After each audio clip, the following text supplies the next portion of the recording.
6व्या अध्यायामध्ये श्रीमन नारायण गरुडजींना सांगतात की गरुडा, हे जे नरकातले जीव असतात ना, पापी जीव किंवा पापात्मा जीव, हे मातेच्या उदरामध्ये प्रवेश करतात. म्हणून माता पितांनी अशा नियमांचं पालन केलं पाहिजे की हे नरकातले जीव त्या मातेच्या उदरामध्ये प्रविष्ट होणार नाहीत. तर हे गर्भामध्ये, मातेच्या गर्भामध्ये कसे प्रविष्ट होतात बरं? तर स्त्रीला जो ऋतुकाळ सांगितलेला आहे, त्या ऋतुकाळाच्या कालखंडामध्ये जर पती पत्नींनी पुत्रप्राप्तीसाठी प्रयत्न केला, तर त्या प्रयत्नांनी जर गर्भधारणा झाली तर मलिन वृत्तीची संतान जन्माला येते. म्हणजे नरकातले पापी जीव त्या मातेच्या उदरामध्ये प्रवेश करतात. मग 4 दिवसांचा कालावधी टाळायचा असं त्याचा अर्थ नाही, तो कालावधी टाळायलाच पाहिजे, पण किमान 1 सप्ताहापर्यंत ती स्त्री खऱ्या अर्थाने शुद्ध होत नाही. 4थ्या दिवशी 5व्या दिवशी स्नान करून सज्जल वस्त्रासहित स्नान केल्याने ती शुद्ध होते. पण शुद्ध होते याचा अर्थ असा आहे की देवपूजा, पितृपूजा आणि गर्भधारणेसाठी तिला पवित्र मानलं जातं. म्हणून या गोष्टी बंद ठेवायला पाहिजे. आणि 8व्या रात्री, अगदी म्हणजे जवळात जवळ तारीख घ्यायची तर 8व्या रात्री त्या पती पत्नींनी पुत्रप्राप्तीसाठी जर एकत्र आले तर मात्र पुत्र संतान जन्माला येते, पण ती मलिन वृत्तीची असते. मग त्या ऋतुप्राप्तीच्या रात्रीपासून सम आणि विषम रात्री, जर समरात्री संबंध बनला तर पुत्र प्राप्त होतो, विषम रात्री कन्या प्राप्त होते. आणि श्रोतेहो, अशा प्रकारे म्हणजे कुठल्याही प्रकारचं आचार विचार किंवा वेळ काळ, दिवस रात्र संध्या न बघता जे प्रणय करतात किंवा पुत्रप्राप्तीसाठी प्रयत्न करतात, मग हे जे नरकातले पापी जीव आहे यांना संधी मिळून जाते त्या गर्भामध्ये प्रवेश करण्याची. तर अशा प्रकारे श्रोते हो, एक कथा तुम्हाला सांगतो मी. कश्यप ऋषी जे होते ना, या कश्यप ऋषींच्या 2 पत्न्या होत्या, अदिती आणि दिती. तर दितीला एक दिवस इच्छामनात जागृत झाली. संध्याकाळची वेळ होती. कर्दमांनी भरपूर सांगितलं, वेडी झाली का तू, संध्याकाळची वेळ हे शिवपार्वती गुप्त रूपाने परिभ्रमण करत असते या भूतलावरती, असं करू नको, तू खूप मोठी चूक करते. पण दितीला मात्र काही ती इच्छा राहवलं गेलं नाही. त्या अनुषंगाने दितीने कश्यप ऋषींशी प्रणय केला, त्यांना विवश केलं. त्यानंतर कर्दमाने स्नान वगैरे करून पवित्र होऊन पुन्हा भगवंताचं ध्यान धारणा वगैरे साधना वगैरे संध्या जप वगैरे आवरला आपला. पुन्हा ते आपल्या महालामध्ये, आपल्या पर्णकुटीमध्ये गेलेले असताना बघितलं की दिती त्या ठिकाणी जसाजस रडत होती. तेव्हा दितीला सांगितलं, सगळं तुझ्या मनासारखं झालं, जे तुला करायचं ते तू करूनच घेतलं माझ्याकडनं, तर आता रडतो का बरं, तुझी आता कोणती इच्छा बाकी राहून गेली? तर दितीने आपला मनातलं दुःख व्यक्त करून दाखवलं की मला बुद्धिभ्रम झाला की मी अकाळी पुत्रप्राप्तीसाठी प्रयत्न केला, याचा पुढचा परिणाम किती भयंकर होईल त्या भीतीने मला आता भीती वाटायला लागलेली आहे. कारण जन्माला गोकर्ण जन्माला आला तर आनंदच आहे, आणि धुंदुकारी जन्माला आला मग काय करायचं? धुंदुकारी माहिती ना, भागवतातला धुंदुकारी, आईला पण मारायचा, वडिलांना पण मारायचा, असा जोडायचा का त्याच्या माराने कंटाळून आईने विहिरीमध्ये उडी मारून आत्महत्या करून घेतली. आणि एक दिवस वडिलांकडे सट्टा जुवा खेळण्यासाठी, वेश्यागमन करण्यासाठी पैसे मागितले. वडील चिडले. वडील म्हटले, अरे एवढा 27, 28, 30 वर्षाचा तरुणावान पोरगा, तू स्वतः 2 पैसे कमवत नाही, माझ्यासारख्या 80 वर्षाच्या म्हाताऱ्याकडे पैसे मागतो, एकच दिली. वडील तिथेच बिचारे. श्रीराम जय राम, जय जय राम, गोपाल कृष्ण भगवान की जय.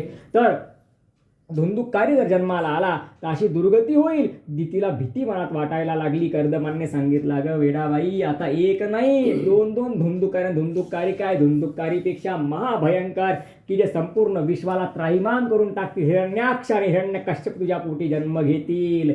आता विचार काहीच करू नको, जी चूक झाली ती भोगावी लागेल. पण श्रीमन नारायण, मी त्यांचा भक्त आहे, उपासक आहे, प्रभूंच्या आशीर्वादाने आशीर्वादित आहे, म्हणून ते काही ना काही मार्ग काढतील. तू काही स्वतःला त्रास करून घेऊ नको, त्यांना तू आता जन्म देऊन टाक. तर अकाळी झालेल्या संभोगामुळे मलिन वृत्तीची संतान जन्माला येते. बघा, 1 महिन्यामध्ये मस्तक तयार होतं, 2 महिन्यामध्ये शरीर सर्व अवयव हात पाय इथे तयार होतात, 3ऱ्या महिन्यामध्ये नख केस हाडं तयार होतात, त्वचा जननेंद्रिय तयार होतात, 4थ्या महिन्यामध्ये रक्त मांस मेध अस्थि मज्जा सूत्राणू धातू बनतात. मातेच्या गर्भात कोणत्या महिन्यात शिशूला काय काय अवयव प्राप्त होतात हे श्रीमन नारायणांनी फार पूर्वी, जेव्हा मेडिकल सायन्स नव्हतं तेव्हाच गरुडाला सांगितलेलं होतं. 5व्या महिन्यात भूक आणि तहान लागायला लागते. 6व्या महिन्यापासून गर्भाशयामध्ये आतड्याने गुंडाळलेला तो जीव मातेच्या उदरामध्ये निद्रिस्त होतो आणि थोडंफार डाव्या बाजूला उजव्या बाजूला तो वळतो. आणि शेवटी हो, या जीवाला खूप यातना त्या गर्भस्थानामध्ये होत असतात.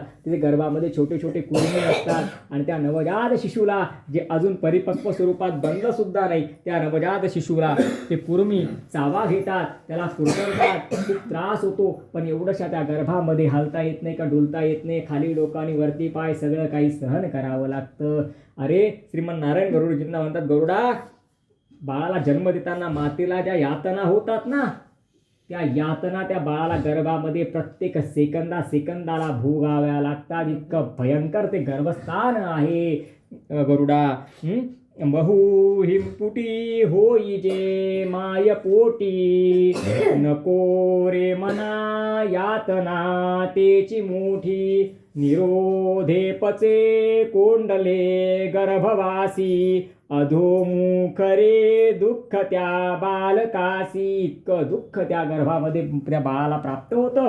आणि जेव्हा 7 महिन्याचा गर्भ बनतो तेव्हा मात्र ते बाळ पुन्हा पुन्हा श्रीमन्नारायणांना प्रार्थना करून सांगतं, हे भगवंता, हे परमपिता परमात्मा, हे प्रभू, हे दयानिधी, मला या गर्भातनं शीघ्रगतीने बाहेर काढा प्रभू. हां, मग तुमचं भजन करेल, तुमचं पूजन करेल, तुमची भक्ती करेल, संसारामध्ये मी आसक्त होणार नाही प्रभू. मी तुमच्याशी एकनिष्ठ होऊन जाईल, मी तुमच्याशी एकरूप होऊन जाईल, मी संसारामध्ये एकनिष्ठ होणार नाही प्रभू. मी तुमचं ध्यान सोडणार नाही प्रभू, मी तुमचं भजन करेल प्रभू. मी आता पुन्हा मातेच्या उदरात कधीच प्रविष्ट होणार, माझे कर्म इतके उत्तम करेल की आता मला मातेच्या उदरामध्ये प्रवेश करण्याची गरजच पडणार नाही प्रभू. मी तुमचं भजन करेल. मी काय करेल? भज गोविंदम भज गोविंदम भज गोविंदम मूढमते, असं मी तुमचं भजन पूजन करेल आणि मुक्ती प्राप्त करून घेईल प्रभू. मी सुख देणाऱ्या दैवत मला प्राप्त करून घेईल. प्रभू म्हणतात, बरं बरं, चालेल चालेल, चल डन मग. आणि असं म्हणून मग ते बाळ 9 महिने पूर्ण झाल्यानंतर प्रसूती वायू त्याला पुढे ढकलतो आणि योनी मार्गातनं, पूर्वकाळात मेडिकल सायन्स नव्हतं बरं का, म्हणून श्रीमन्नारायणांनी गरुडजींना जे सांगितलं तेच मी तुम्हाला सांगणार आहे. योनी मार्गातनं त्याची प्रसूती त्या ठिकाणी होते. जसा का बाहेर येतो मोठ्या मोठ्याने रडायला लागतो, क्या क्या क्या क्या. देवा, तुला कधी काय बोललो मी? काय संबंध आला? तुला भजन करतो, पूजन करा, जप करेल, माझा तुझा लांब लांबपर्यंत काहीच संबंध नाही. आणि अशाच प्रकारे ते बाळ मोठं व्हायला लागतं. आता हे बाळ जन्माला कुठून आलेलं आहे? नरकातले पापी जीव जी आहेत, मलिन वृत्तीची संतान, ती जन्माला आलेली आहे. धुंदुकारी आलेला आहे. आता काय गोकर्ण नाहीये.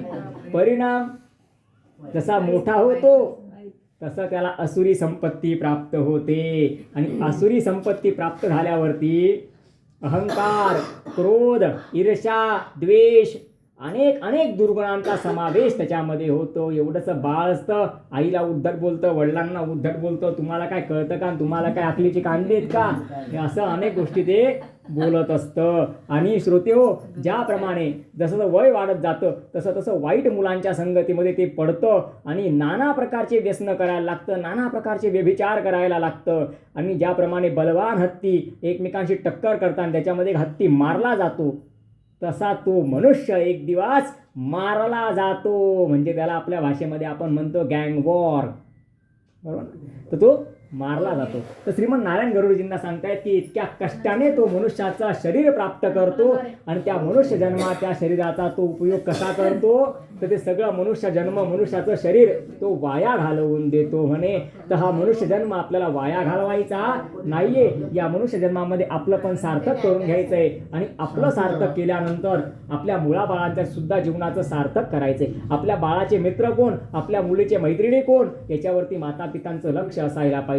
बघा, मित्र जर चांगले असले ना तर आपलं बाळ बिघडणार नाही. आणि मित्र जर वाईट असल्या, चांगल्या घरातले पोरं, अगदी म्हणजे 17-18 वर्षांचे पोरं, मदिरेचे अधीन झालेले चांगल्या घरातले पोरं, बरं का संगत से गुण आत है, संगत से गुण जात, लोहा जड़ा जहाज में, पानी में उतराय कबीरा, पानी में उतराय. लोखंडाला जर लाकडाची साथ मिळून गेली तर लोखंड भवसागर तरून जातं. आणि त्याच लोखंडाला इतर कुठल्या धातूची साथ मिळाली तर ते लोखंड समुद्रात सोडा, पाण्याच्या बादलीमध्ये पण डुबून जातं. तर हा संगतीचा खूप सारा परिणाम होत असतो. म्हणून श्रोते हो, याकडे आपलं लक्ष असायला पाहिजे. आणि मनुष्य जन्म इतक्या जर कष्टाने प्राप्त होतोय तर त्या मनुष्य जन्माचा आपण सार्थक करून घ्यायला पाहिजे. मनुष्य जन्म अनमोल रे, इसे माटी में ना घोल रे. अब तो मिला है फिर न मिलेगा, कभी नहीं कभी नहीं कभी नहीं रे. बडे भाग्य माणूस तन पावा,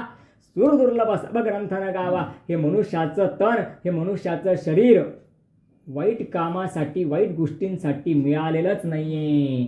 बुद्धी विवादाय, बुद्धी काही विवाद करण्यासाठी मिळालेली नाहीये, धन अहंकारासाठी मिळालेलं नाहीये. आणि ताकद म्हणजे रोज काय झगडे करायचे त्यासाठी ताकद मिळालेली नाहीये. जो बुद्धीचा गैरउपयोग करतो पुढच्या जन्मात त्याला तशी बुद्धी प्राप्त होत नाही, म्हणजे कुशाग्र बुद्धी त्याला प्राप्त होत नाही. जो धनाचा अहंकार करतो, गर्व करतो, खूप मद करतो, तो निर्धन जन्माला येतो. आणि जो बलाचा गर्व करतो दुर्बल जन्माला येतो. कुठल्या तरी जन्मात मी पण तर माझ्या बलाचा गर्व केलाच असेल ना, राग आला प्रभूंना, दुर्बल बनवून दिलं. पराधीन आहे जगती पुत्र मानवाचा. त्या प्रभूंचा आपण काय करून घेऊ शकतो? उलट प्रभूंवर जर मी अपील केली की मला असं का, पुन्हा प्रभू म्हणतील की तुझी तर मनुष्य बनण्याची पात्रता पण नव्हती, तरी पण तुझ्यावर दया करून मी काय केलं, तुला मनुष्य जन्म देऊन दिला. आणि तो पण तुला असा जन्म दिला, मनुष्य जन्म, की सगळे लोक तुला विष्णूंचं स्वरूप किंवा नारायणांचं गरुडाचं स्वरूप मानतात. सगळे लोक गुरुजी गुरुजी गुरुजी गुरुजी मानपान देतात. कोणाची कृपा आहे?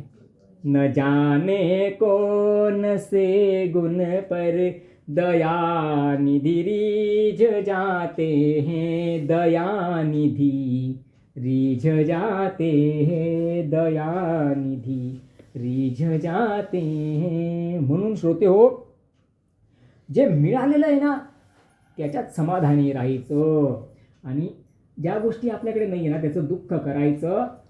ठेविले अनंते तैसेची राहावे, चित्त असू द्यावे समाधानी. बंसी वाले तेरा शुक्रिया, अरे मुरली वाले तेरा शुक्रिया, तूने जीवन में सब कुछ दिया. खूप सारी उंची दिली असती, खूप सारी ताकद दिली असती आणि डोळे काढून घेतले असते तर काय करून घेतलं असतं प्रभूंचं?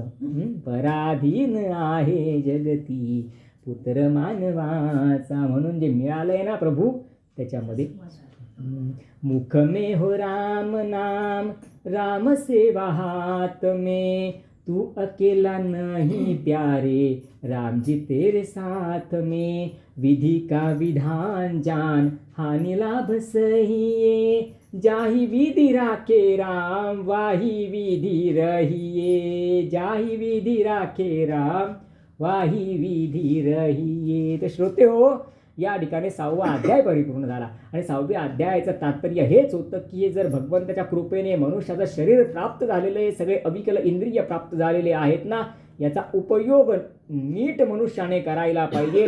नाही तर कल्पंतापर्यंत भोगावं लागतं, ते चुकत नाही. हे श्रीमन्नारायणांनी गरुडजींना सांगितलं. श्रीमन्नारायणांनी गरुडजींना सांगितलं. आणि या ठिकाणी 6वा अध्याय परिपूर्ण केला. मग गरुडजींच्या मनामध्ये प्रश्न उत्पन्न झाला की तुम्ही सांगितलं की बा अशा पद्धतीने जन्माला येतं, नरकातले जीव जन्माला येतात वगैरे वगैरे. तर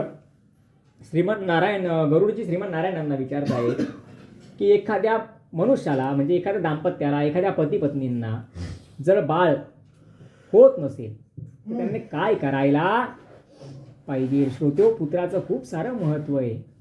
आपण आपल्याकडनं सुरुवातीपासून प्रयत्न असला पाहिजे की गोकर्ण जन्माला येईल, धुंदुकारी जन्माला येणार नाही. पण जन्माला गोकर्ण येऊ वा धुंदुकारी येऊ, मनुष्याच्या जीवनामध्ये पुत्राचं खूप महत्त्व आहे. विवाहाचं सुद्धा महत्त्व आहे, पुत्राचं सुद्धा महत्त्व आहे. अरे 16 प्रकारचे संस्कार सांगितलेले आहेत. जसं की बाळाचा आपण बारसं करतो तर बारसं सुद्धा नामकरण नावाचा संस्कार सांगितला आहे. बाळ जेव्हा पहिल्यांदा अन्नप्राशन करताना त्यावेळेस सुद्धा त्याला अन्नप्राशनाचा संस्कार सांगितलेला आहे. कर्णच्छेदनम, कान छेदन करतो आपण, बाळी वगैरे घालतो, त्याला पण संस्कार. असे किती संस्कार सांगितले? 16. आणि 16वा कोणता संस्कार आहे? अंत्य, शेवटचा अंत्यसंस्कार, जो आपण स्मशानामध्ये करत असतो. तर असे 16 प्रकारचे संस्कार सांगितले. मग त्याच्यामध्ये विवाह संस्कार, तर विवाह झालाच पाहिजे. मग विवाह झाल्यानंतर गर्भाधान संस्कार, म्हणजे बाळ राहिलाच पाहिजे, गर्भाधान संस्कार व्हायलाच पाहिजे, अन्यथा मग तो विवाह करून उपयोग काय झाला? आणि श्रोते हो, गरुडजी श्रीमन्नारायणांना सांगतायत की हजारो कन्या जन्मालेल्या असल्या तरी सुद्धा त्यांच्या पाठीवर का होईना पण एक पुत्र असायलाच पाहिजे, कारण माता पितांचे ऊर्ध्वदेह कर्म करण्याचा अधिकार पुत्राला आहे. आणि गरुडजींना श्रीमन नारायण सांगतायत की जे लोक धार्मिक असतात, चांगले आचार विचारांचे असतात, सत्कर्म सदाचरण आणि पुण्यकर्म करणारे असतात, असे लोक गरुडा पुत्र विहीन जरी असले आणि मृत्यूच्या पश्चात त्यांचं प्रेत कोल्ह्या कुत्र्यांनी जरी खाल्लं तरी गरुडा त्यांची दुर्गती होत नाही. अरे ते त्यांच्याकडे त्यांच्या पुण्याचा प्रताप एवढा असतो की त्यांची ऊर्ध्वगती तर त्यांच्या पुण्याने होऊन जाते. त्यांच्यासाठी स्वर्गाचे दार तर त्यांच्या पुण्याने उघडून जातात, त्यांच्यासाठी वैकुंठाचे द्वार तर त्यांच्या पुण्याच्या प्रतापानेच उघडून जातात, त्यांची दुर्गती होत नाही. पण गरुडा ज्यांना मात्र पुत्र नाहीये किंवा ज्यांचे मृत्यूच्या पश्चात ऊर्ध्वदेह कर्म होत नाही ते गरुडा प्रेत योनीला प्राप्त होत आहे. आणि प्रेत योनी खूप दुष्कर अशी योनी गरुडा, सगळ्यात निकृष्ट योनी गरुडा प्रेताची योनी. प्रेताला भूक लागते, तहान लागते, इच्छा सगळ्या मनात जागृत होतात. अशी कुठली गोष्ट म्हणजे जसं आपलं मन आहे तसं त्याला सुद्धा मन भावना सगळं असतं, विवेक असतो. पण इच्छांची तृप्ती करण्यासाठी आपल्याकडे जसं शरीर आहे की आपल्याला पाण्याची तहान लागली म्हणून आपण ग्लासभर पाणी सुखाने पिऊ शकतो, भूक लागली म्हणून जेवण करू शकतो, आपण पदार्थांची चव उपभोगू शकतो, तसं प्रेताकडे ते ऑप्शन शिल्लक नसतो, तशी व्यवस्था प्रेताकडे शिल्लक नाही. प्रेताकडे हे स्थूल शरीर नसतं. तर ज्यांचे ऊर्ध्वदेह कर्म होत नाही गरुडा त्यांना प्रेत योनी प्राप्त होते. आणि गरुडा त्यांना प्रेत योनी जी प्राप्त होते ती कल्पांतापर्यंत प्रेत योनीचं जीवन जात नाही, प्रेताची योनी संपतच नाही. कसं माहिती का तुम्हाला, हे आपलं जीवन आणि मृत्यूच्या पश्चात म्हणजे पारलौकिक जीवन याच्यामध्ये फरक आहे. आपला 1 महिना कसा होतो, 30 दिवस झाले की आपला 1 महिना होऊन जातो, दिवस रात्र मिळून 1 महिना आपला होऊन जातो. प्रेताचा फक्त 1 दिवस होतो. आपले 12 महिने म्हणजे 1 संवत्सर पूर्ण होतं, प्रेताचे फक्त 12 दिवस होतात. मग मला सांगा त्या प्रेताचं आयुष्य किती असेल याचा विचार करा. म्हणून श्रीमन नारायण गरुडजींना सांगतात की गरुडा मनुष्याने पुत्रप्राप्तीसाठी प्रयत्न करायलाच पाहिजे.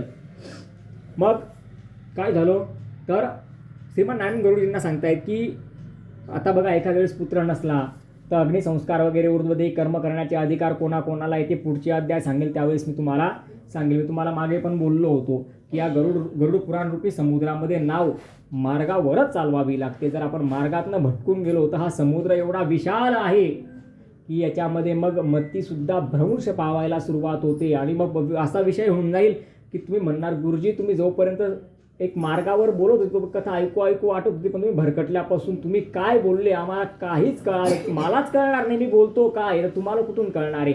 म्हणून ज्या अध्यायातली गोष्ट मी त्या अध्यायात तुम्हाला सांगणार आहे.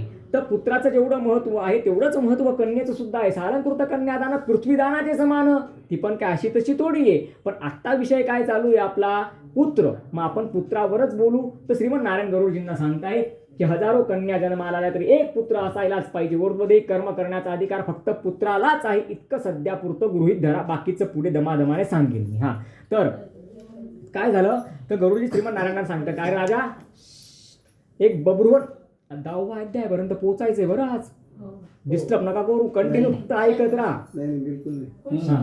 असो असो असो असो तर एक बभ्रुवन नावाचा राजा होता. एकदम भारी गोष्ट सांगतोय बरं का, फक्त लक्ष राहू द्या, कंटाळा करू नका. हां तर ऐका. हां बभ्रुवन नावाचा राजा, बभ्रुवन नावाचा राजा गेला जंगलात शिकार करण्यासाठी. पूर्वीच्या काही राजे महाराजे शिकार करायचे. जर एखाद्या राजाने वाघ मारला, सिंह मारला, त्याचं वैभव वाढायचं. वैभव वाढायचं म्हणजे त्याची कीर्ती वाढायची, त्याचं नाव वाढायचं की नाही आमचा राजा सुद्धा शक्तिशाली आहे, तो आमचं रक्षण करण्यासाठी समर्थ आहे. म्हणून राजे महाराजे आपल्यासोबत धनुष्यबाण किंवा तलवार वगैरे घेऊन जंगलात अरण्यात जायचे. तर त्या बभ्रुवन राजाला वाघ दिसला. तर तो वाघ जो होता तो हरणाची शिकार करण्यासाठी त्या ठिकाणी घात लावून बसलेला होता. कोण? वाघ. आणि बभ्रुवन राजाने त्या वाघावरती आपल्या धनुष्यातला बाण लावला आणि वाघाला बघून लांबून त्या बाणाला सोडलं, म्हणजे आपली प्रत्यंचा जी होती ती सोडली. तो बाण वाघापर्यंत पोहोचतो तेवढ्या क्षणार्धात अशी काही घटना घडली की वाघ तिथनं सरकला आणि हरिण त्या टप्प्यामध्ये त्या जागेवरती येऊन गेलं. त्याच्यामुळे बाण त्या निष्पाप हरणाला लागला. राजाला मोठं दुःख झालं, असं मनामध्ये पश्चाताप वाटला की माझा उद्देश त्या हरणाला बाण मारणं नव्हता. अरे माझा बाण एवढा तीक्ष्ण आहे की माझा बाण लागल्यानंतर हरिण असो, वाघ असो वा माझा शत्रू असो तो जिवंत राहू शकत नाही. पण कमीत कमी मी त्या हरणाचा मृत्यू आता सुखद तरी करू शकतो. म्हणून राजाने पटापट आपल्या घोड्याला लगाम दिला आणि घोडा हा गती घेतली घोड्याने आणि अरण्यात त्या हरणाच्या मागे. पण जंगल असल्यामुळे घोडा पळता येत नव्हतं, घोडा स्तब्ध झाला. राजा घोड्याच्या पाठीवरनं उतरला, घोड्याला थाप मारली, म्हणजे सांगितलं माझ्या पाठीमागे तू हळूहळू करून चालत ये. आणि तसा राजा धावत धावत पुढे जायला लागला. तर राजा खूप मध्ये चालला गेला जंगलामध्ये. संध्याकाळ होऊन गेली, रात्र होऊन गेली, हरिण काही सापडत नव्हतं. राजा आश्चर्यचकित झाला की ठीक आहे आता जाऊ द्या, हरिण गेलं तिकडे गेलं, कुठे मरून पडलं असेल, एवढं मोठं ॲमेझॉन म्हणजे अरण्य आहे, जंगल आहे, नाही आता सापडत तर नाही सापडत. म्हणून त्या ठिकाणी राजाला तहान लागली, केव्हाची धावपळ सुदासूद होती, म्हणून राजाला तहान लागली. कोणाला? राजाला, बब्रुवन राजाला. कोणता राजा? बब्रुवन राजा. तर बब्रुवन राजाने एक जलाशय बघितलं, एक वडाचं मोठं झाड होतं. त्या वडाच्या झाडाजवळ एक पाण्याने भरलेलं दिव्य असं सरोवर होतं. त्यामध्ये कमळाचे फुलं होते, कमळाच्या फुलांनी सुगंधित असं ते सरोवर होतं. आपल्या हाताच्या ओंजळीने पाणी प्राशन केलं आणि आपल्या घोड्याला सुद्धा पाणी त्याने पाजलं. आणि त्या सरोवराच्या थोडं अंतर पुढे जाऊन राजाने एक जागा बघितली, जी त्याला बसण्यासाठी, विश्रांती घेण्यासाठी वेळ मिळेल, ती जागा सोयीची होती. राजाने असं का केलं तर राजाच्या पाठीमागे राजाचं सैन्य सगळं राजाला शोधत शोधत तिथे येणार होतं. तिथून मग सैन्यासहित राजा त्या अरण्यातनं बाहेर पडणार होता. तर त्यामुळे राजा त्या सैन्याची वाट पाहत ते थांबलेला होता. त्यावेळेस राजाचं अचानक लक्ष गेलं, एक भयंकर असं प्रेत त्या राजाला दिसलं, विकृत प्रेत, की त्या प्रेताचं वर्णन सुद्धा करणं अवघड आहे. असं ते विकृत प्रेत, भयंकर प्रेत, की त्याच्या दाढ्या, ती दाढी, ते केसर, ते 11-11 स्वरूप काय सांगायचं श्रोते तुम्हाला. पण बब्रुवन राजा, तो बब्रुवन राजा, एक राजा विक्रमादित्य आणि दुसरा राजा बब्रुवन, यांना तोडच नव्हती. राजा विक्रमादित्यच्या खांद्यावरती प्रेतांचा राजा वेताळ, खांद्यावर साखरेचं पोतं आणि फिरायचे मस्त, एवढी ताकद राजा विक्रमादित्यची होती. अरे विक्रमा सारी का हो शक करता पुण्य राशी, गर्भाधरिता शिक्षा केले रे बहुछळी आले त्यासी. पण गर्व झाला, अहंकार झाला, म्हणून 7.5 शनी महाराजांनी त्याला खूप कष्ट दिले होते. तर राजा विक्रमादित्य पण खूप शक्तिशाली राजा होता आणि इतका पुण्यवान राजा होता की तसे राजे महाराजे आजच्या काळात तर शक्य नाही. तर श्रोते हा बब्रुवन राजा, प्रेत घाबरला नाही. प्रेत त्याला बघून विस्मित झालं. राजा एवढ्या निर्भीड अरण्यामध्ये एकटा? हो प्रेतराज, घाबरलो नाही तुम्हाला बघून, या जवळ या, गप्पा करू, आपण बोलू, चर्चा करू. काय झालं, कोण, कुठले, कस काय हो दुर्गती एवढी वाईट, इतकं पाप नाही करू माणसाने हो. प्रेत एवढी प्राप्त झाली. म्हणे नाही नाही राजा, मी पापी नाही रे, मी धर्मात्मा, पुण्यात्मा, मी पण खूप सत्कर्म केले राजा, असा तसा नाही आहे. अरे ब्राह्मण आहे मी, सुदेव माझं नाव आहे, सुदेव नावाचा ब्राह्मण. मी जेव्हा जिवंत होतो ना राजा, मी सुदेव नावाचा ब्राह्मण होतो. म्हणे मग? म्हणे दान केलं, धर्म केलं, पुण्य केलं, देवांना हव्य अर्पण केलं, पितरांना कव्य अर्पण केलं. म्हणे मग एवढी दुर्गती कशी? कटुताश्च वाणी, काय करू म्हणे, संयमच राहत नव्हता त्याच्यावरती. माझ्याकडे नातलग आल्यानंतर मी त्यांना अक्षय टाकून बोलायचो म्हणे. त्यांना असा पश्चाताप वाटायचा की जसं त्यांना घरी मिळत नाही आणि ते माझ्याकडे आले, असं माझं वर्तन होतं म्हणे राजा. माझी वाणी इतकी कटू होती की तिच्यामुळे माझं सगळं नुकसान जीवनात झालं रे म्हणे राजा. म्हणे बरं, अशी कशी वाणी कटू होती म्हणे तुझी? म्हणे नाही, माझा विवाह जमला होता म्हणे, तर अगदी पहिलीच बैठक असताना मी ज्या मुलीशी माझा विवाह होणार आहे तिला असे काही तीक्ष्ण शब्द बोललो की तिच्या वडिलांनी विचार केला की याला मुलगी द्यायची नाही, म्हणून त्यांनी मला मुलगीच दिली नाही म्हणे. बरं, नातेवाईकांशी माझे संबंध अतिशय कटू होते म्हणे, मी त्यांच्याशी सौख्य कधी ठेवलंच नाही म्हणे. आता मला पुत्र लग्न झालं नाही तर पुत्र कसा प्राप्त होईल म्हणे. तर माझी गाडी अशी फसली म्हणे राजा की मी पुण्य खूप केलं पण माझ्या वाणीमुळे सगळं माझं व्यर्थ गेलं, की माझा विवाह झाला नाही, मला पुत्र किंवा कन्या नाही. बरं, माझं वागणं असं की माझ्यासाठी आप्तेष्ट बंधुबांधव कोणीच माझ्या ओढमध्ये कर्म केले नाही, माझं काही क्रियाकर्म झालंच नाही राजा. म्हणून इतकं पुण्य असताना सुद्धा माझ्या वाणीच्या प्रभावामुळे मला प्रेत योनीमध्ये जावं लागलं राजा.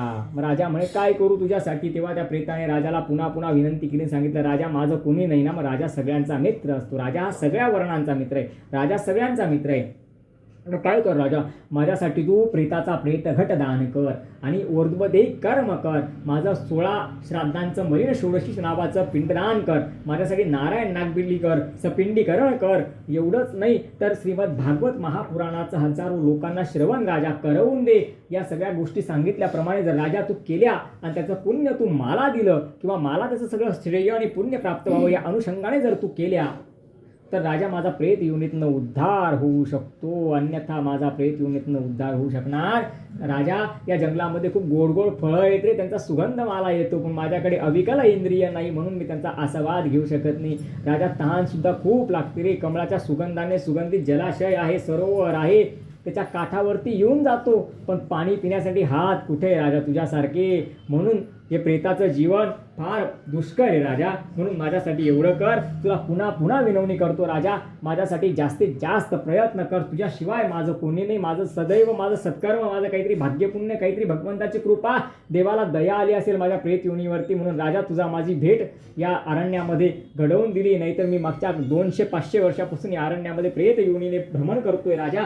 मी अजूनपर्यंत इथे कोणी मनुष्य बघितला नाही राजा. मी तुला मौक्तिक नावाचं दिव्य रत्न देतो राजा. या रत्नाच्या प्रभावाने, या प्रतापाने तू युद्धामध्ये कधी पराजितच होऊ शकणार नाही. फक्त हे रत्न तुझ्या जवळ तू गळ्यामध्ये धारण करून ठेव. हे रत्न तुला कधी अविजयी म्हणजे अपयशी होऊ देणार नाही. या रत्नावरती मी जेव्हा सुदेव ब्राह्मण होतो तेव्हा खूप मोठं अनुष्ठान करून या रत्नाला मी सिद्ध केलं होतं म्हणे. आणि ते रत्न मृत्यूच्या पश्चात सुद्धा मी माझ्या जवळच ठेवलं म्हणे राजा. ते रत्न मी तुला देतो, पण माझ्यासाठी तू ऊर्ध्वदेह कर्म सगळं मी सांगितल्याप्रमाणे प्रेताचा घट वगैरे दान कर. मग हे सगळं संवाद चालू असताना राजाने बघितलं की आपलं सैन्य त्या ठिकाणी येतंय. म्हणून त्या प्रेताला आश्वासन दिलं की प्रेतराज सुदेव, चिंता करू नको, तुझ्यासाठी मी सगळं काही करायला तयार आहे. राजा बोले दल आले, राजाचं सैन्य आलं. तोपर्यंत प्रेत तिथून निघून गेलं, गुप्त झालं, अदृश्य झालं किंवा निघून गेलं. आणि राजा आपल्या सैन्यासोबत आपल्या नगरामध्ये आला.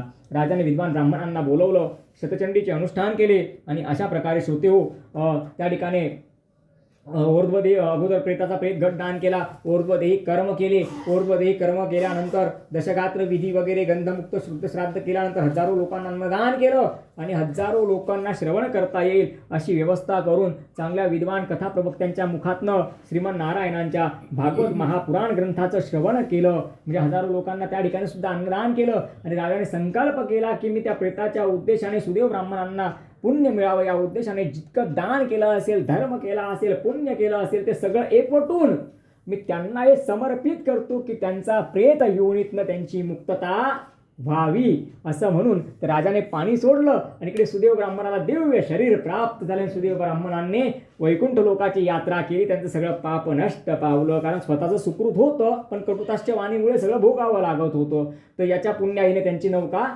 पार होऊन गेली. तर अशा प्रकारे श्रोते हो या अध्यायाचं महत्त्व असं आहे की दुसऱ्याने केलेल्या ऊर्ध्वदेहिक कर्माने जर प्रेताला मोक्ष मिळू शकतो, तर माता पित्यांसाठी जो पुत्र ऊर्ध्वदेहिक कर्म करतो त्याने केलेल्या कर्माने माता पित्यांना का मोक्ष मिळणार नाही? अरे 100% मोक्ष मिळेल याची गॅरंटी श्रीमन्नारायण गरुडजींना देत आहेत. म्हणून पुत्राचं खूप महत्त्व आहे. येणं केलं प्रकारेनं, पण पुत्र प्राप्तीसाठी प्रयत्न केलाच पाहिजे, विवाहासाठी प्रयत्न केलाच पाहिजे. संन्यास घेणं किंवा विवाह न करणं याच्यात तुमचं 16 संस्कारांपैकी महत्त्वाचे पुढचे काही संस्कार होतच.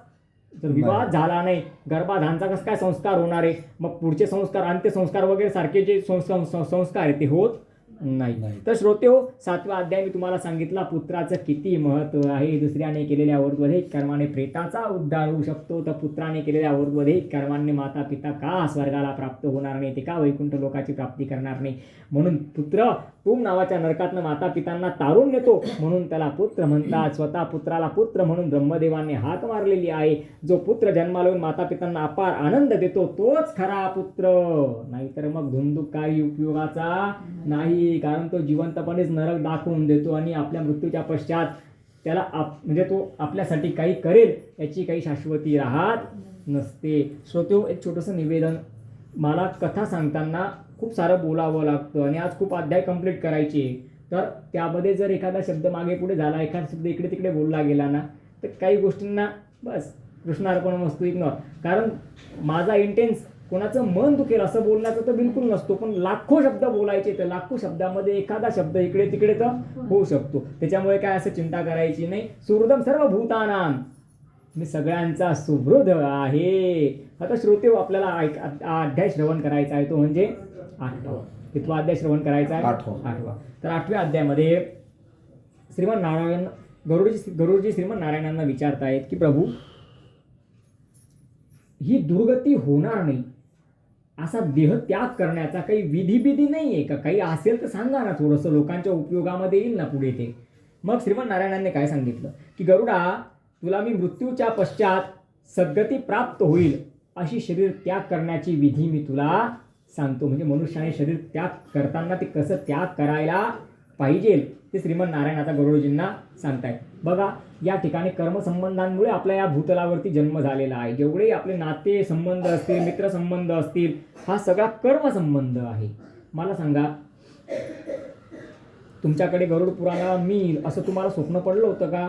नाही. एवढं मोठं धुळे शहर होतं, कुठलाही ब्राह्मण येऊ शकला असता. मग गरुडाला मीच का आलो? तर माझा आणि तुमचा काहीतरी कर्मसंबंध होता, काहीतरी देणं घेणं होतं. माझ्याकडनं तुम्हाला ज्ञान मिळणार असेल, तुमच्याकडनं मला धन मिळणार असेल, द्रव्य मिळणार असेल, काहीतरी कर्मसंबंध होता, म्हणून मी इथपर्यंत येऊन पोहोचलो. आपण म्हणतो ना, दाणे दाणे पे लिखा खाणे वाले, कारण की जिथे त्याचा शेर असतो तिथे तो जाऊन पोहोचतो. तर तसं आपले पत्नी, पुत्र, कन्या, माता, पिता, मित्र, बंधू, बांधव, आप्त, इष्ट हे सगळे कुठल्या ना कुठल्या कर्माने आपल्याशी जोडले गेलेले असतात. त्यामध्ये जोड ती कर्मसंबंधांची जोड असते. तर श्रोतेहो, कर्मानुरूपी शरीर प्राप्त होतं आणि जसे आपले ते कर्म संपत जातात तसं तसं मग आपण देह ठेवायला सुरुवात करत जातो. म्हणजे एक वय होतं आणि वृद्धापकाळाने आपण वृद्ध होतो, आतुरकाल आपल्याला प्राप्त होतो. तर त्यावेळेला काय करायचं आहे? ज्यावेळेला आपल्याला लक्षात येतं एखाद्या व्यक्तीकडे आता खूप वेळ कमी राहिलेला आहे आणि तो देह त्याग करणार आहे, तेव्हा त्या व्यक्तीला उंचावर ठेवायचं नाही, त्याला जमिनीवर, आता जमिनीवर म्हणजे अगदी असं डायरेक्ट जमिनीवर ठेवायचं असं नाही सांगतो दमादमाने.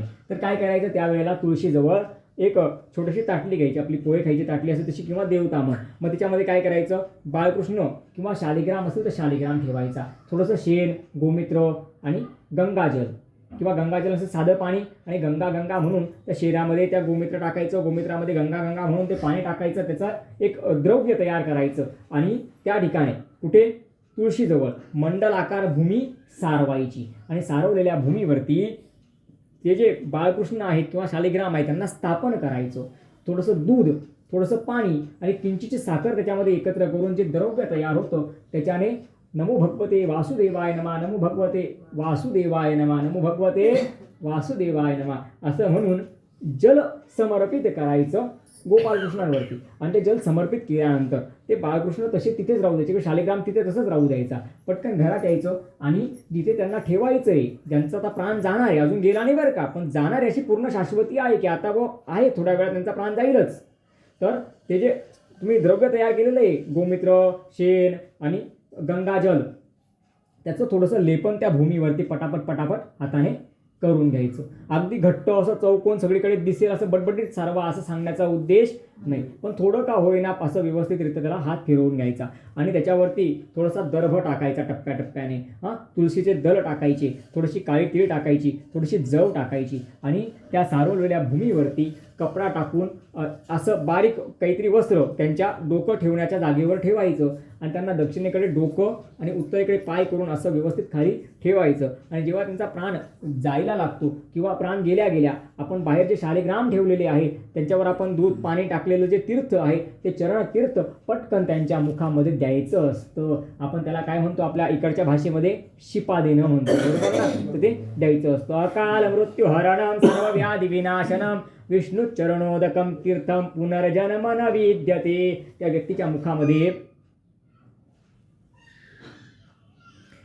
पंचरत्न, मोती, पोळा, सोन्याचा मणी असं मृत्यूच्या पश्चात त्यांचं देह त्याग होऊ द्यायचा. नंतर मुखामध्ये या गोष्टी समर्पित करायच्या आणि अशा प्रकारे हे त्यांच्या मुखामध्ये त्यांना द्यायचं. मुखामध्ये तुळशीचं दर ठेवायला विसरायचं नाही. त्यांच्या शरीरावरती छातीवरती उजव्या बाजूला तुळशी दर ठेवायला विसरायचं नाही. तर दर्भ, तीळ आणि कुश हे मनुष्याला दुर्गतीपासून वाचवतं, त्याची दुर्गती होण्यापासून त्याला वाचवतं, त्याला सद्गती प्राप्त होते. म्हणून या सगळ्या क्रियाकर्मांचं खूप सारं महत्त्व आहे की त्याला दुर्गती प्राप्त होत नाही. आणि मरणासन्न व्यक्तीला शेणाने सारवलेल्या भूमीवरच ठेवायचं. त्याचा फायदा आपल्याला असा होतो की हे जे बाकीचे जीवात्मे असतात हे त्या शरीराशी छेडछाड करू शकत नाही, अन्यथा ते त्या शरीरामध्ये प्रवेश करण्याचा प्रयत्न करतात की हे शरीर आमच्या काही उपयोगात येऊ शकतं का असं म्हणून ते प्रयत्न करतात. म्हणून सारवलेल्या जागेपासून हे जे भूत, प्रेत, पिशाच, शाकीन, टाकीन, यक्ष, किन्नर, गंधर्व, वेताळ आदी गण असतात हे त्या सारवलेल्या भूमीपासून कोसो दूर थांबतात, त्या सारवलेल्या भूमीच्या जवळ येत नाही. म्हणून सारवलेल्या भूमीवरच ठेवायचं, बिना सारवलेल्या भूमीवर ठेवायचं नाही. शालिग्रामाचं थोडंसं तीर्थ त्यांच्या मुखामध्ये द्यायचं आहे तुम्हाला. मी सांगितलं ना अगोदर तसंच. त्याच्यानंतर श्रोतेहो, पटकन गंगाजलाची व्यवस्था करायची. मग गंगाजल नाही आहे, मग वेळेवर काय करायचं, साधं जे पाणी आपल्याला सापडेल, पिण्याचं पाणी, जारचं असो, माठातलं असो, पिपातलं असो, हंड्यातलं असो, गुंड्यातलं असो, ॲक्वाचं असो, वेळ काळ परिस्थिती बघायची. फक्त पिण्याचं पाणी आहे ना इतकं गृहीत धरायचं, म्हणजे घ्यायचं आणि गंगा गंगा गंगा गंगा म्हणून ते जल त्यांच्या मुखात सोडायचं. श्रोतेहो, गंगा नदी इतकी पुण्य पावन पवित्र नदी आहे की ती वैकुंठातली नदी आहे. ती दर्शनाने, स्पर्शनाने, वंदनाने, स्मरणाने सुद्धा मनुष्याला पवित्र करते, फल प्राप्त करते, फल प्राप्त करून देते. एक संत होते, ते नेपाळ प्रांतात गंडकी नावाच्या नदीच्या त्या तीरावरती तपस्या वगैरे, साधना वगैरे करायचे. रोज गंडकीच्या पाण्यामध्ये आंघोळ करायचे. पण मनामध्ये एक इच्छा कायम राहून गेली होती की मला गंगा स्नान करायचं, मला गंगा स्नान करायचं. मी पायी पायी म्हातारा माणूस गंगा नदीपर्यंत कसं काय जाऊ, कसं काय गंगेचं स्नान मला करायला मिळेल. तर झोपल्या झोपल्या रात्री स्वप्नात पहाटे त्यांना स्वप्न पडलं की ते गंगा नदीमध्ये डुबक्या मारतायत, गंगा नदीमध्ये स्नान करतायत. सकाळी उठले, थोडंसं रडू आलं, माझं कुठे इतकं भाग्य की मी गंगा नदीमध्ये जाऊन आंघोळ करेल. ती मनातली इच्छा मनात राहून गेली. मनी असे ते स्वप्ने दिसे, ते स्वप्नात दिसलं. काही दिवसांनी मृत्यू झाला. विष्णुगण आले वैकुंठात. म्हणे प्रभू, इतकं पुण्य माझ्याकडनं झालं. म्हणे नाही, स्वप्नात पाहिलं होतं ना तू गंगा नदीमध्ये आंघोळ केली, त्या गंगा नदीमध्ये स्नानाचं तुला पुण्य प्राप्त झालं म्हणे. कारण तू जे स्वप्नात बघितलं त्याचं फल तुला प्रत्यक्षात तर पूर्ण मिळालं म्हणे. आणि त्या पुण्याईने आणि राहिलं तुझ्या जीवनातलं पुण्य याला जेव्हा मल्टिप्लाय केलं गेलं तेव्हा तू वैकुंठाचा भागी बनतोय, तुला वैकुंठात आणावं अशी माझी इच्छा जागृत झाली. आणि मी यमराजांना सांगितलं की तुम्ही तुमचे यमदूत पाठवू नका, माझे विष्णुगण निघून गेलेले आहे तिकडून वैकुंठातनं, आणि ते त्यांना गरुडाच्या माध्यमातून पुष्पक विमानामध्ये, दिव्य विमानामध्ये बसवून वैकुंठाला घेऊन येणार आहे. आणि अशा रीतीने तुला वैकुंठ लोकाची प्राप्ती झाली म्हणे. तर श्रोतेहो, गंगा नदीचं इतकं सारं महत्त्व आहे. तर अशा पद्धतीने साधं पाणी जरी असलं तरी गंगा गंगा म्हणून त्यांना थोडंसं 2 थेंब 4 थेंब पाणी हे पिऊ द्यायचं असतं. बरं श्रोतेहो, अजून एक गोष्ट तुम्हाला सांगतो. श्रीमान नारायण गरुडजींना म्हणतायत की अशा वेळेला त्या मरणासन्न व्यक्तीला काही खाण्याची इच्छा होऊ शकते म्हणे. तर ते मिष्टान्न मागतील किंवा काही मागतील, तर अशा वेळेला मनुष्याने वेळ काळ आणि परिस्थिती पटकन सांभाळली पाहिजे म्हणे. म्हणजे कसं की त्यांनी सांगितलं की मला डाळीच्या पिठाचे लाडू पाहिजे. आता त्यावेळेस डाळीच्या पिठाचे लाडू बनवणं म्हणजे त्याला वेळ लागेल ना, त्याला जी काही तुमची प्रोसिजर असेल, परंपरा असेल, बनवायची टेक्निक असेल, त्याच्यामध्ये वेळ लागेल. मग काय करायचं, जवळच्या दुकानात जाऊन लगेच राजगिऱ्याच्या लाडूंचं पाकिट घ्यायचं, पटकन एक राजगिऱ्याचा लाडू त्यांच्या हातात देऊन ते मुखाला स्पर्श करून द्यायचा किंवा त्यांना थोडंसं 4 दाणे खाऊ घालून द्यायची. त्यांना त्यावेळेस हे नाही समजत की तुम्ही मिठाचा आहे का पिठाचा आहे का कसला कणकीचा आहे का कोणता का काय, पण त्यांच्या आत्म्याची काय होऊन जाते, शांती, तृप्ती होऊन जाते, त्यांच्या मनातली इच्छा पूर्ण होते. तर अशा काही गोष्टी ज्या असतात ना त्या आपण आपल्या बुद्धीने हँडल करून घ्यायचे असतात. कारण त्यावेळेस जर आपण म्हटलं की त्यांनी सांगितलंय की लाडू पाहिजे रे बेसनच्या पिठाचे, आणि मग आपण परात घेऊन बसलो बेसनच्या पिठाचे लाडू बनवायला, त्यांना तेवढा टाईम आहे का त्यांच्याकडे. म्हणून वेळ काळ आणि परिस्थिती बघायची असते. शक्यतोवर तळलेले पदार्थ, गोड पदार्थ, मिष्टान्न असं काहीतरी खाण्याची मनात इच्छा जागृत होत असते. तर त्यावेळेस जसं आता समजा खीर, मग पटकन थोडंसं दुधात साखर कशी तरी घोळली की ती थोडंसं देऊन द्यायचं. मग त्यांना वाटतं की नाही मला खीर प्यायची होती ना, मी खीर पिली, त्यांना आनंद किंवा त्यांना तृप्ती ती प्राप्त होत असते. तर हां श्रोतेहो, जी व्यक्ती अंतिम समयी गंगा गंगा म्हणते, तर जो व्यक्ती मृत्यूला प्राप्त होतोय ना त्याच्याजवळ गंगा गंगा गंगा गंगा असं नावाचं उच्चारण करायचं. त्याच्या मुखात पाणी देताना गंगा गंगा अशा नावाचं उच्चारण करायचं. ती व्यक्ती विष्णू लोकात पोहोचते. ती व्यक्ती, मरणारी व्यक्ती कुठे जाऊन पोहोचते, सरळ विष्णू लोकात जाऊन पोहोचते. गंगा गंगेति यो ब्रूयात योजनानां शतेरपि मुंचन्ति सर्व पापेभ्यो विष्णू लोकम स गच्छति. सगळे पापमुक्त होऊन तो मनुष्य विष्णू लोकाला जात असतो. गंगा नदीचं ध्यान, वंदन, स्पर्शन, सौख्य, आत्मनिवेदन हे सगळं मनुष्याला पवित्र करणारं आहे. गरजेचं नाही की तुम्ही तिथे जाऊन स्नानच करा का तिथंच पाणी आणा. साध्या पाण्याला जरी गंगेची उपमा दिली तरी ती गंगेचाच फल आपल्याला प्राप्त होतं. आता संतांच्या स्नानाची गोष्ट मी तुम्हाला सांगितली ना. देवी सुरेश्वरी भगवती गंगे, देवी सुरेश्वरी भगवती गंगे, त्रिभुवन तारिणी तरल तरंगे. अरे एका मनुष्याची काय कथा, ती त्रैलोक्य तारण्याची ताकद ठेवते, त्रिभुवनाला तारण्याची भगवती गंगा माता सामर्थ्य ठेवते, ताकद ठेवते. तर श्रोते हो, अशा प्रकारे गंगा नदीचं विशेष महत्त्व आहे. तर आपलं शरीर जे आहे ते 5 तत्वांपासून बनलेलं आहे. कोणते कोणते 5 तत्व आहे बरं आपल्या शरीरात? क्षितिजल पावक गगन समीरा, क्षितिजल पावक गगन समीरा, पंचरचित एक अधम शरीरात. हे 5 तत्व आपल्या शरीरामध्ये आहेत. श्रोते हो, मृत्यूच्या पश्चात अग्निसंस्कारानंतर हे 5 तत्व त्या 5 तत्वांमध्ये विलीन होऊन जातात. भूमितत्वामध्ये विलीन होतं, अग्नितत्व अग्नीमध्ये विलीन होतं, आकाशतत्वामध्ये विलीन होतं, वायुतत्व वायूमध्ये विलीन होऊन जातं. या ब्रह्मांडाने आपल्याला 5 तत्वांचं शरीर दिलेलं आहे. त्या ब्रह्मांडामध्ये आपले 5 तत्व विलीन होऊन जातात. याचं छोटंसं उदाहरण देतो. फुग्यामध्ये काय भरतो आपण? हवा. फुग्यात काय भरतो आपण? हवा. फुगा फुटला, हवा कुठे गेली? जिथून आली तिथे चालली गेली. या प्रकृतीपासून ती हवा आली होती, ती प्रकृतीमध्ये चालली गेली. तुम्ही म्हणणार गुरुजी ते खुळखुळा भेटतो, तो असं केला का हवा भरली जाते? तर ते इन्स्ट्रुमेंट जरी असला हवा भरण्याचं तरी हवा ही नैसर्गिक प्रकृतीची देण आहे. ते तत्व त्या तत्वामध्ये मिळून गेलं. तसं हे शरीर सुटल्यानंतर यातले 5 तत्व त्या 5 तत्वांमध्ये मिळून जातात. तर श्रोते हो, अशा प्रकारे देह त्याग झाल्यानंतर हे 5 तत्व त्या 5 तत्वांमध्ये मिळून जातात. जे लोक धर्माच्या तत्वावरती चालतात, नीतीने वागतात, सतशील असतात, अशा लोकांची मात्र दुर्गती होत नाही. ते त्यांच्या पुण्याच्या प्रतापानेच स्वर्ग लोकाची, वैकुंठ लोकाची किंवा परमसुख देणाऱ्या देवत्वाची प्राप्ती करून घेतात. तर श्रोते हो, 8व्या अध्यायामध्ये आपण श्रवण केला देह त्याग करण्याचा योग्य विधी किंवा योग्य रीत पद्धत कशी आहे ते आपण श्रवण केलं. आता 9वा अध्याय आपल्याला श्रवण करायचा आहे. आतुरकालीन परिस्थितीमध्ये मनुष्याने काय करायला पाहिजे? तर बघा, आपण म्हणतो की मृत्यूच्या वेळेला गंगा गंगा म्हणायचं, राम राम म्हणायचं, कृष्ण कृष्ण म्हणायचं. पण मृत्यूच्या वेळेला आपण आपल्या मुखातनं राम सुद्धा म्हणू शकत नाही. आणि कोणी आपल्या जवळ येऊन राम राम म्हटलं तर आपल्याला ते ऐकू सुद्धा येऊ शकत नाही. म्हणून श्रोते हो, काय करायचंय? तर मनुष्याने तसं भगवंताला एक क्षण सुद्धा विसरायला नको. पण आपल्याकडनं एवढं भगवंताचं स्मरण तर आपल्याला राहत नाही. म्हणून श्रोते हो, मनुष्याने जीवन काळामध्येच बरं का भगवंताचं स्मरण ठेवायला पाहिजे. भगवंताचं नामसंकीर्तन वगैरे करायला पाहिजे.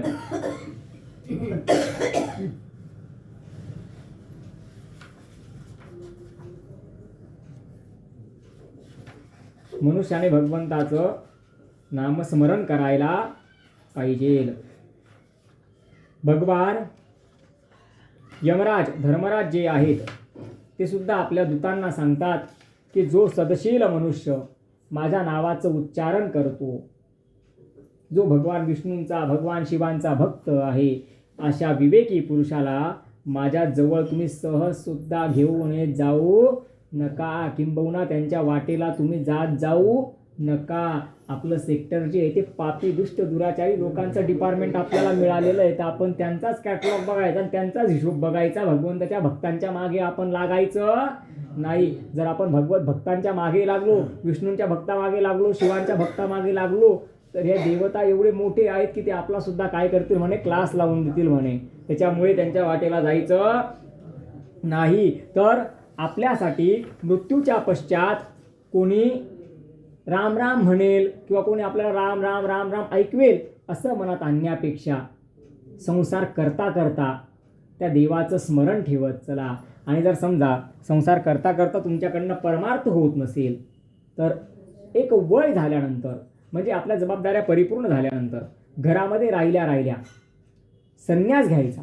म्हणजे स्वतःचे कुठल्याच प्रकारे हाल करून घ्यायचे नाही. वेळच्या वेळी खायचं प्यायचं सगळा आनंद घ्यायचा.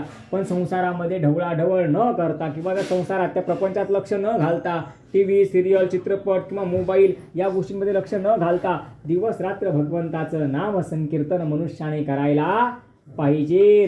कारण श्रोते हो, बघा तुम्ही, हे शरीर कसं आहे, बाल्य वेचिले खेळण्यामध्ये, बाल्य वेचिले खेळण्यामध्ये, तुझन पूजिले यौवनी कधी, तुझन पूजिले यौवनी कधी, वार्धकी तनू होई जरजरा, वार्धकी तनू होई जरजरा. लहानपण खेळण्या कुदण्यात जातं, तरुणपणा संसार करण्यात जातो आणि म्हातारपणामध्ये पण आपण नातू पंतूंमध्ये या प्रपंचामध्ये जर गुरफटून राहिलो तर आपण इतके म्हातारे होऊन जातो की आपलं शरीर मग मात्र आपली साथ देत नाही. म्हणून श्रोत्यो श्रीमन नारायण गरुडजींना सांगतात की प्रथमे अर्जिता विद्या, द्वितीय अर्जिता धनम, तृतीय अर्जिता पुण्यम. वयाच्या 50, 55, 60 नंतर मनुष्याने विरक्त होऊन आपलं पुण्य स्वतःच वाढवून घ्यायला पाहिजे. श्रीमन नारायण गरुडजींना सांगतात एक घडी की आधी घडी, आधी की पुण्याद,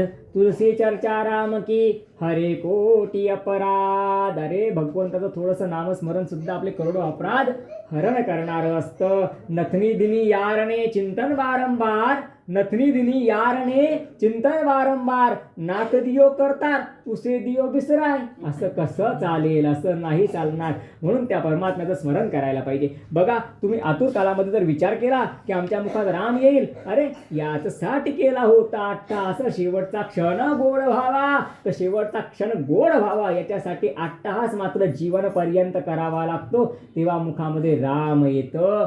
जर आपल्याला राम नामाची आवडच नसली, राम नामाची गोडी नसली, राम नामाची ओढ नसली तर मरताना ना राम तोंडात येत, ना कृष्ण तोंडात येत, ना कुठल्या प्रकारे देवाचं नाव तोंडामध्ये येत. एक आजी मृत्यूला म्हणजे अगदी आतुर काळामध्ये काय म्हणत होती तुम्हाला सांगितलं पहिली गोष्ट मी. वा वा के मुलाला वाटलेलं वासुदेव के श म्हणायचंय, तिला इंजेक्शन दिलं गेलं, थोडी शक्ती आली. सुनबाईला काय म्हणे, बाहेर वासरू केरसुनी खाते ती घरात आण. एवढं संसारामध्ये गुरफटून जायचं नसतं. हे भान ठेवायचं असतं की हे सगळं कधी ना कधी तर मला सोडावंच लागणार आहे. मग सोडल्यानंतर यमाच्या मार्गावर चालताना किंवा मृत्यूच्या पश्चात जसं जिवंतपणी इथे आपल्याला धन महत्वाचं आहे, तसं मृत्यूच्या पश्चात आपल्याला दान महत्वाचं आहे, पुण्य महत्वाचं आहे आणि भगवंताचं नामस्मरण हे महत्वाचं आहे. पत्नी ही घरामध्ये मित्र आहे आणि संकट काळामध्ये जो आपली मदत करतो तो आपला मित्र आहे. रोगी व्यक्तीसाठी औषध, मेडिसिन, वनस्पती, औषध हे त्याचा कोण आहे? मित्र आहे. तसं देह त्याग केल्यानंतर आपण घेतलेलं भगवंताचं नाव आणि आपण केलेलं पुण्य हे आपला मित्र आहे. तेच आपल्यासोबत येतं आणि तेच आपलं पुढे तारणहार बनतं. श्रोत्यो, म्हणून वृद्धापकाळामध्ये मनुष्याने काय काय कर्म करायला पाहिजे तर वृद्धापकाळामध्ये